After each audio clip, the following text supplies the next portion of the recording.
You're good. Sweet. I will call the Georgetown Planning Commission meeting to order. The date is Wednesday, November 9th at 6:04 p.m. The 19th. Oh, November 19th, sorry. So wonderful. I will do the roll call. Kathy Heff, Here. Jay Cooper, Christian Dixon here. Chris Stanford here, Natasha Jackson, Here. Shane Henry. No, and Jeff, I'm here. you're here and you're on the board tonight. Okay, that's great. Yeah. Our first item on the agenda is the application for an encroachment. And then just the approval of minutes of the previous 2 dates. Dennis, would you, or John, can you hear us? No. Or Dennis, would you like to give a staff report on this, or? No, Michael's gonna do that, he's online. Okay, cool.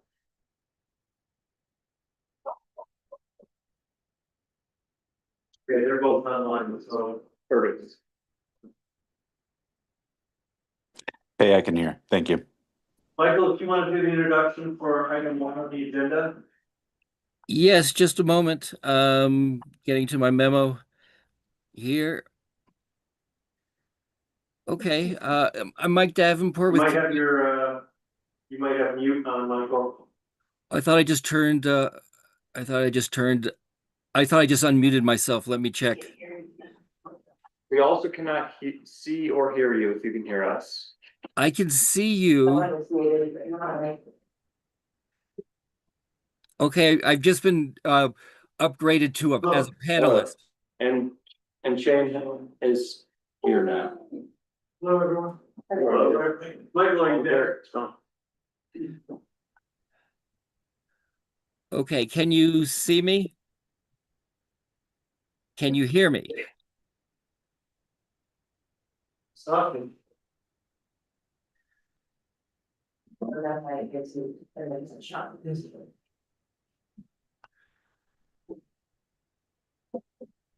Are you able? Birthday this week, wasn't it? Sunday, yeah. Michael, we can't to see you. See, I watched things like that. Just a moment. Okay, got it. Should be able to see me now. My voice. Now Can we've you got hear? the video. Yeah, where's Can you sit? where the sound is coming from? Can you hear me now? It's on his side, isn't it? We're looking at our side, John doesn't hear my. Can you hear me? No, I. It's like, yeah, Zoom workplace. I think it would be in our sound settings, that we're having the sound. Usually it's from the other side. That's what I said. But John. You probably got a mute. John says he can hear Michael, so we just can't hear either of them. I can hear you. It's gonna click off.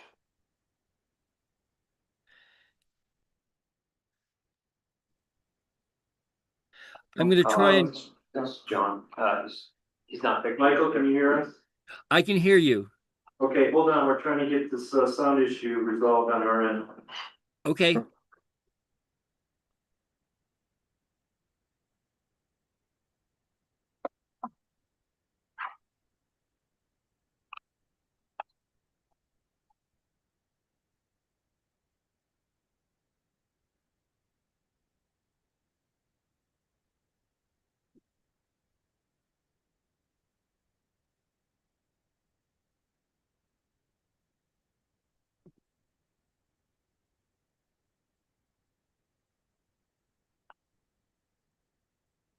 Okay, give it a try, Michael. Okay, can you hear me? Can you hear? There we go. There we go. Okay, sounds good. Sounds good. Okay, my name's Mike. My name's Mike. Go ahead. Go ahead. Okay, my name's Mike. My name's Dav- Mike. My name's Mike My name's Mike Davenport. I'm the Davenport. I'm uh, the Community Matters, Community the Matters, the planner for planner for. the town of Georgetown. And this is a review of an application by property owner John Sprunger, owner of 1110 Main Street, who seeks approval for an encroachment license for a fence into the right-of-way. The fence would run along the north property line of his property, and he's seeking to be able to extend that fence, continue it into the right-of-way to where it would reach an existing stone wall that provides a vertical separation from his yard level and the street level, which is several feet below.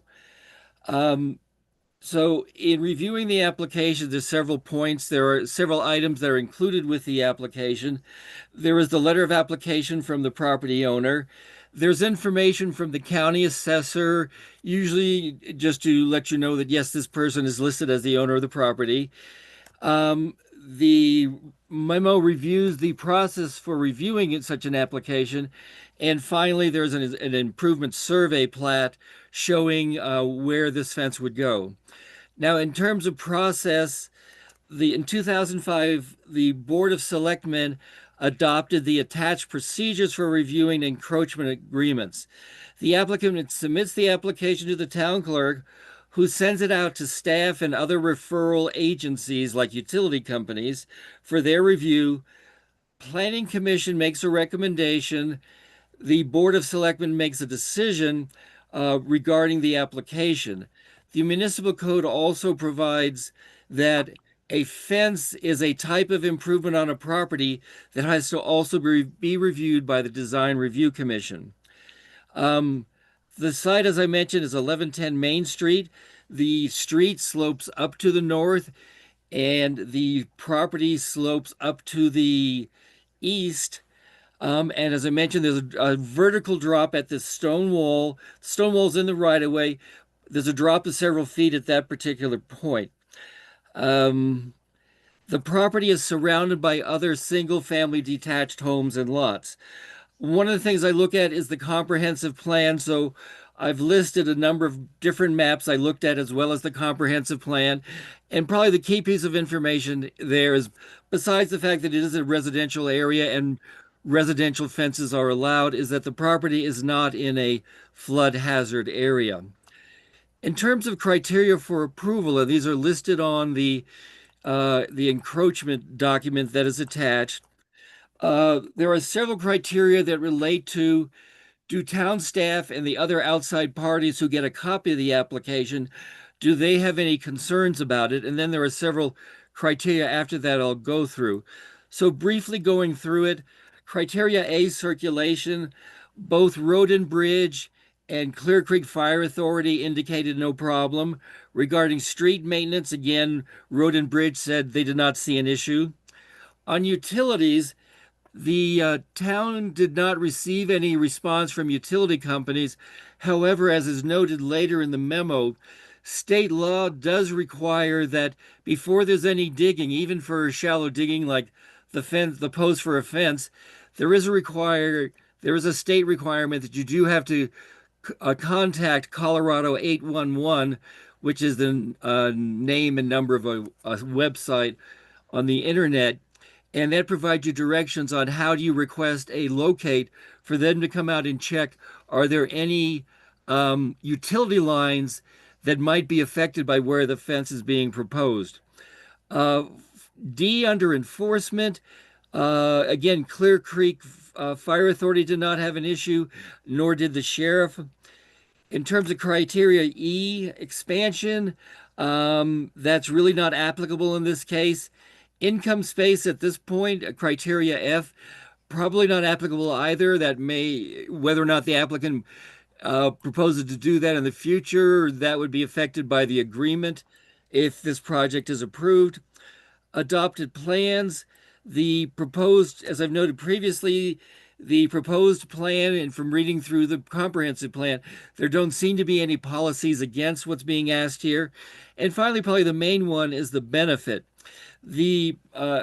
encroachment policies of the town say uh, one of the following two need to be either true. It either has to be about the encroachment is basically occurring to acknowledge an existing condition or because there's some public amenity involved. Public amenity is not applicable, so we just get to the first criteria under benefit, which is basically what is being recognized here is there actually is a physical change that occurs in the land where there is a drop of several feet. So it appears that the applicant's request does meet that.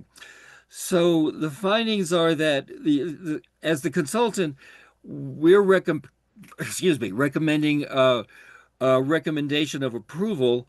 Planning Commission has the options of either to recommend approval, approve with conditions, to continue, or to recommend denial. And so again, we as the planners for the town are recommending approval with the conditions listed in the recommended motions. And those are number one, the applicant obtain a certificate of appropriateness from the Design Review Commission for the fence. Number two, prior to any digging or construction of the fence, any underground utilities be located as required by Colorado statutes. And that's as noted in the on the Colorado 811 website. And three, the fence is subject to an encroachment agreement approved by the town attorney, and that is the staff report. Thank you. I have one question. Go ahead. Is it required, for the adjacent homeowners to, you know, obviously it's up to us to make the approval, but do the adjacent homeowners have any say in this? It's not listed in the policies adopted by the town. The property owner to the north, along whose property this fence would be running, they're listed in the information, but I don't believe there was any public notice requirement. Okay, that's what I thought. I didn't see it, okay. I'll also add the assistant administrator mentioned that typically what the Design Review Commission has been approving are basically the short open picket type of fence. And if you look at that area and surrounding properties, that's the type of fence that you see. In other words, not a 6-foot privacy fence, but typically more of a decorative type of fence that's usually about 3 or 4 feet in height. That's what you see on adjacent properties in this location. Okay. I'm curious about what happens if the town decides to redo the road in that area and takes care of that problem of the slope coming down into the right of way at this point. Then Okay. what happens to the guy who's built the fence? Two parts to that is that would be covered by the encroachment agreement that has to be approved by the town attorney. The normal situation in this type of agreement is that usually the way those agreements are written, it says the owner is responsible for the town has the ability to go in and just remove the fence or request the owner to remove the fence. And number two, at this point, Road and Bridge has said they don't think that will be needed in the future, but that would be something that will be covered by the encroachment agreement, which has to be approved by the town attorney. If I might piggyback on that, whenever a property owner enters into an encroachment agreement, they are always assuming the risk that whatever they put out there is going to be destroyed at some point. They will be solely responsible for replacing it, not the town. It's the risk they take for using the town's property for an amenity like this.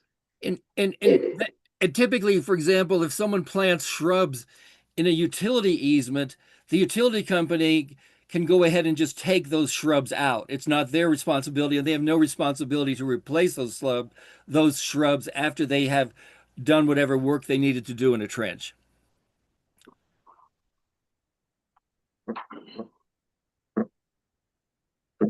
And could you explain, so under the benefit aspect of our decision to recommend this to the Board of Selectmen, it says Is the encroachment beneficial to the town of Georgetown? As a general policy, it is not in the town's interest to grant encroachments, thereby granting public property to private use. Could you elaborate or explain again how this is beneficial for the town, or, cause like, I understand it's not, it's like up on top of the hill, it's not gonna be there isn't much use for the town, except it's part of their front yard essentially. But in what way is this beneficial for the town? Because, or are we gonna have the next houses down the street wanting to encroach their fence into the right of ways? Well, on the second part of your question is that yes, that certainly could happen. On the first part, it's something I did discuss with the assistant administrator in terms of the specific point regarding is there a benefit or not to the town. And it was more recognition that this didn't seem to be a harm to the town to allow it, as opposed to saying if there's a benefit, it may be if there's a benefit, it might be when it gets to the design review commission as to what the character of the neighborhood would look like. But no, I wasn't able to find a specific benefit beyond the notion of this is recognizing the logical physical break in the land, even if it's not the boundary line between right of way and property. If it could be improvement to the property value by adding less fence too. Sure. That's what I was thinking. And one more thing, it is also sometimes rigidly translated as benefit to the town being benefit to the entire town. But by benefiting a resident of the town, it is also assumed as a benefit to the town. Great, cool. One and the same. Can I recommend a motion? Yeah, John's on, but if you wanna ask John any questions, we give him an opportunity to make a comment. John, are you there? Yeah, I'm here. No questions. I think we've got everything right, and I've already done the 811 locate. Good. Yeah, and as mentioned, this would just be a 4-foot tall portion of the fence that would be in the encroachment. And that's it. okay, I move to recommend approval of an encroachment agreement for the property at 1110 Main Street for a fence extending from the north property line to the right of way to the existing stone wall, subject to the following conditions. Number one, applicant obtain a certificate of appropriateness from the Design Review Commission for the fence prior to any digging or construction of the fence and underground utilities be located as required by Colorado statutes. Fence is subject to an encroachment agreement approved by the town attorney. Second, All in favor? I approve. Aye. Aye. okay, so all vote to approve, Yes. great. Well, thank you, John and Michael. Okay, thank you. Good evening. Thank you. Thanks, Michael. Thank you. Okay, thank you. Bye. And these over here, I'm not sure if the minutes are. Yeah, they get it.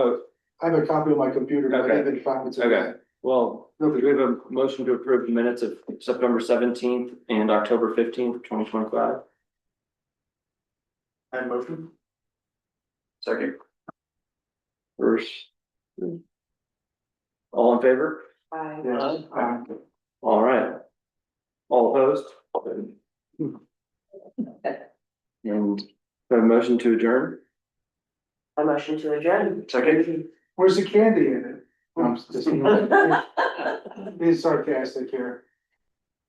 Okay, we are adjourned. Thank you, everybody. Thank you. Happy Thanksgiving, everybody. Yeah, happy Thanksgiving. Don't forget that, it's important.